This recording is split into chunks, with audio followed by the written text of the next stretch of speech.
Alright, we're back. Last time we learned that the top lug and fork yoke were incorrect matches for my 1949 TR5 trials bike project. The result was that the fork tubes wouldn't line up through both trees during assembly. Certainly not the best time to discover that I had screwed up. The differences aren't apparent to the eye, and I didn't have an accurate way to measure these odd-shaped pieces. And to make matters worse, none of these parts carry a useful part number. The differences, likely designed to create different trail geometry for different years, are small. That slight mismatch sent me scrambling to find trees that are as difficult to find as they are to identify. I guess this is just one of the pitfalls that comes with building a bike from scratch versus restoring a complete one. I'm very fortunate to find this rare matching and correct set. After a complete pre-fit to make sure I had the right parts, I took the opportunity to have these powder coated.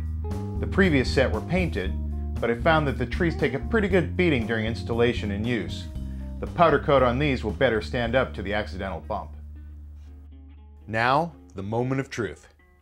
I completely pre-fit the trees to the fork tubes, so there should be nothing else to keep me from getting this frame on wheels.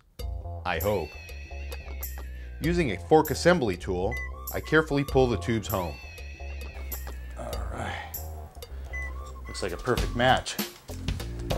Now, because this is a trials only model, I've left off the headlight brackets and fork covers in exchange for these rubber gaiters.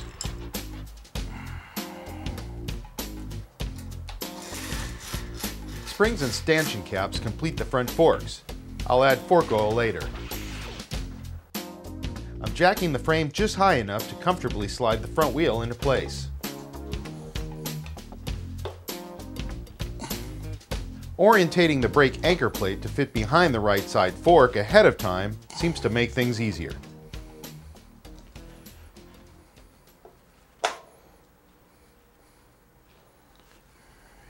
The spindle is designed to work only one way, with the head of the spindle seated in the left side lower fork leg.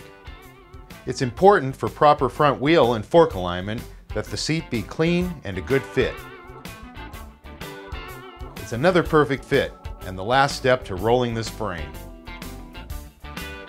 Oh man, now this is starting to look like a motorcycle, huh? Next time we travel to San Jose, California for the 20th annual Clubman's All British Weekend. Now if only I knew the way to San Jose. I never felt so much like